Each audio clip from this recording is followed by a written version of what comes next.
গান আগে আমি করি, তারপরে মৌখিকভাবে কিছু কথা আমি রাখার জন্য চেষ্টা করব।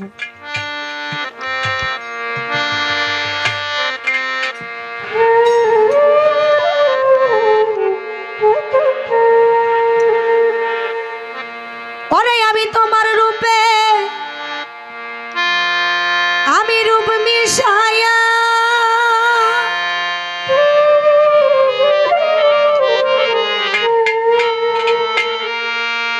দীনবন্ধু পঞ্চরসে খেলব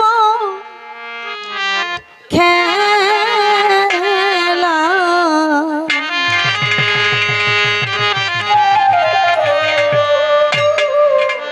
তুমি আমি একা যাব হইয়া তোমায় লইয়া অকুল নিদান যাব পারি দিয়া। আমি অকুল নিদান যাব পারি দিয়া তোমায় লইয়া অকুল নিদান যাব পারি দিয়া।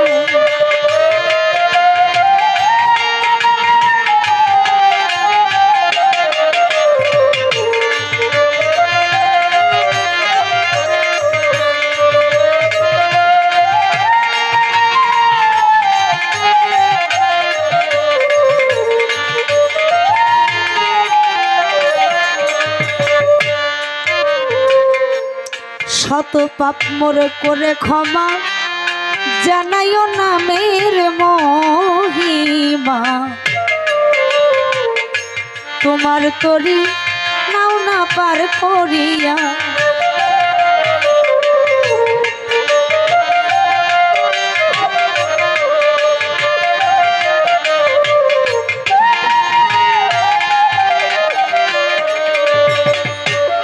শত পাপ করে ক্ষমা জানাইও নামের মহিমা।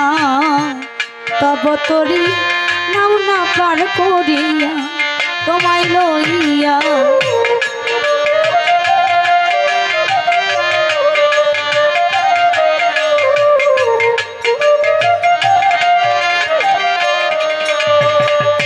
কিসের বেলা দণ্ডচারী দয়াল যদি হয় কান্ডারি।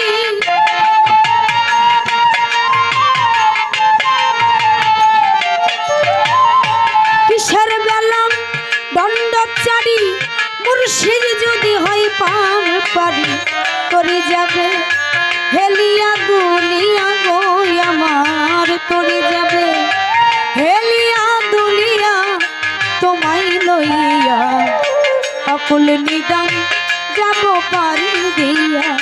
আমি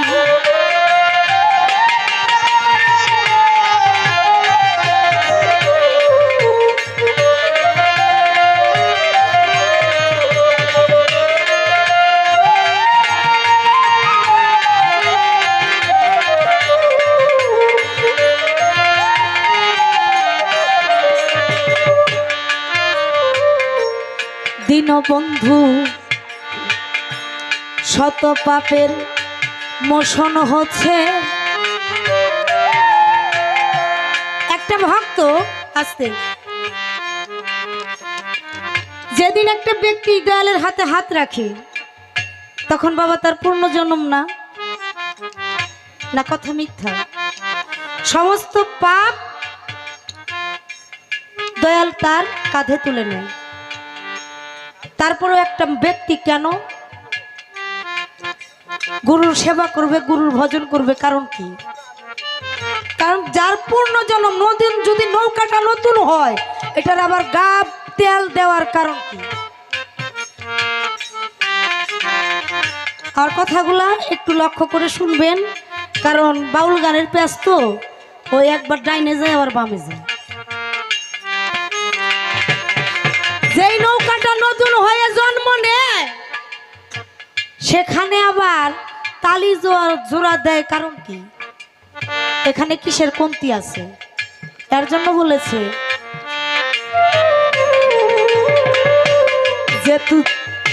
যে তোরির কান্ডারি তুমি সে তরি ডুবে না জানি ভক্তের বাঞ্ছা পূর্ণ করতে হয় গুরু দয়াময়।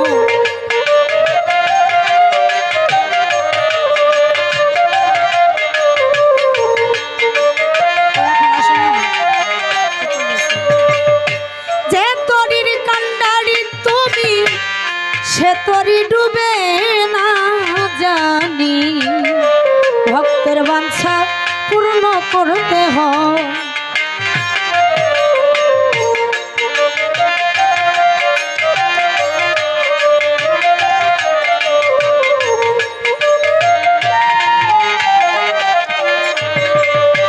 হও যদি তুমি দয়াল তুমি রাসূল তবে হয় মোর কিসেতে ভুল।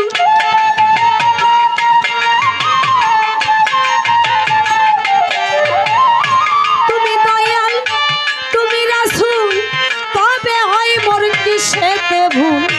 মরে ভক্ত নদীর ঢেউ খাইয়া রে বন্ধু, মরে ভক্ত নদীর পাকে পড়িয়া তোমায় লইয়া অকুল নিদান যাব পারি দিয়া আমি।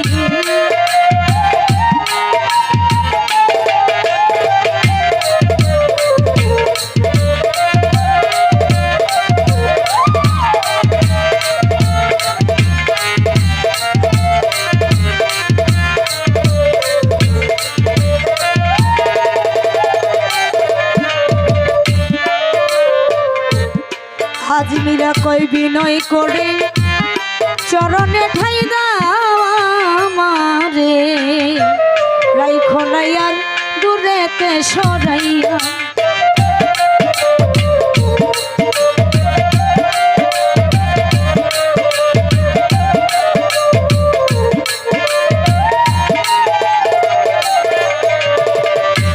আজ মীরা কই বিনয় করে চরণে ঠাই দাও আমারে, রাইখো নাই আর দূরেতে সরাইয়া।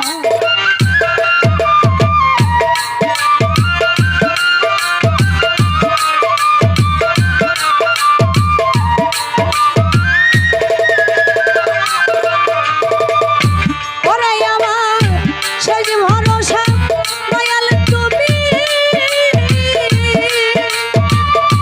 ওরে আমার সেই ভরসা দয়াল তুমি, জুবাইরের চরণ ধরি।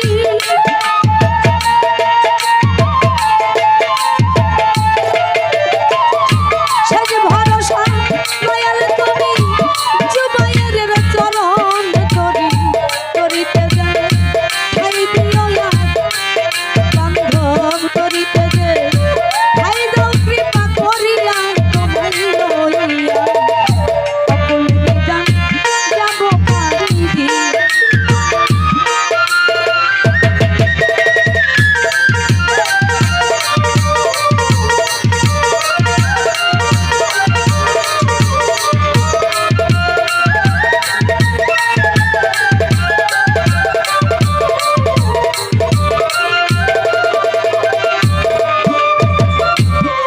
গানটা রাখতাম না, পালা গানের মধ্যে একটু আড়ি না থাকলে গানের মজা নেই,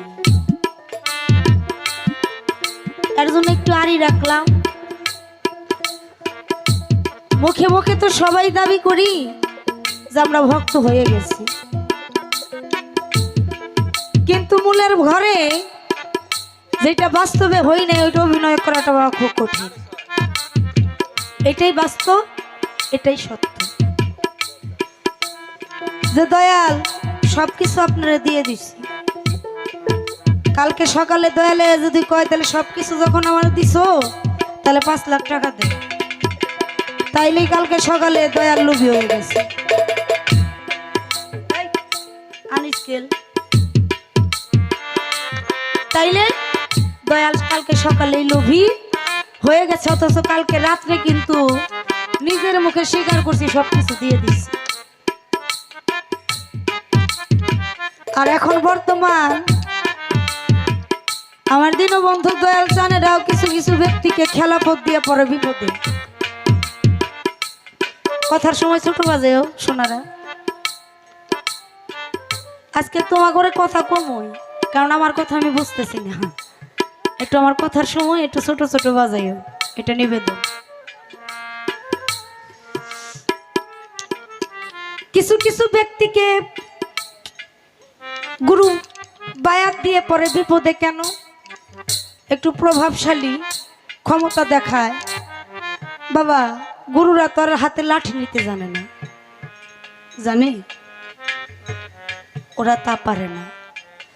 ওদের যদি কেউ লাঠি নিয়েও আসে তাহলে জোর হাতে বলে আমার অপরাধ। এর জন্য বিপদে পড়ে কিছু কিছু ব্যাককাল ভক্ত করেও খেলাফত দেয়, আছে না বাবা? খেলাফত দেওয়ার পরে দয়াল তো বিপদে পড়ে দিছে, কিন্তু খেলাফতের পাওয়ার পাইয়ে দরবারের ঐতি প্রধান, অথচ গুরুর কর্ম শর্ম সার মর্ম কিচ্ছু নেই। আর ওই ভক্তের জন্যই গুরু নামের কলঙ্ক হয়। ভক্ত হওয়াটা তাই মুখের কথা না। আমি গানটা নিচ থেকে ধরছিলাম এর কারণে, কারণ ভক্ত বাবা সবাই হতে পারে না। আমরা নাম শুই না, গুণ কীর্তন শুই না, একটু আলিঙ্গন করে বুকে একটু শান্তি পাই, ঠিক আছে, কিন্তু এরা জানা দরকার, বোঝা দরকার আসলে ভক্তের স্তরে যাইতে কতটা কঠিন। ভক্ত ছিল আমাদের ভাটি অঞ্চলের দেলোয়ার চিস্তি সাহেবের ভক্ত, দিন আনে দিন খায়। দরবারে যে 2টা টাকা দিয়ে তিনি সাহায্য করবেন এরকম সাধ্য শক্তি বাবা তার আল্লাহ তাকে দান করে নেই। তাহলে কিন্তু শত শত ভক্তের ভিড়ে ওই সুলাইমানকে দয়াল ভালোবাসতেন। টাকা দিতে পারে না, পয়সা দিতে পারে না, এ নিয়ে অনেক ভক্ত দয়ালের প্রতি একটু রাগ, যে গরু নিয়ে আসি, চাল নিয়ে আসি, বস্তা নিয়ে আসি। আমাদের কথা একবারও কয় না যে 2টা টাকা দিয়ে সাহায্য করতে পারে না, তার নামে এত জব করে কারণ কি?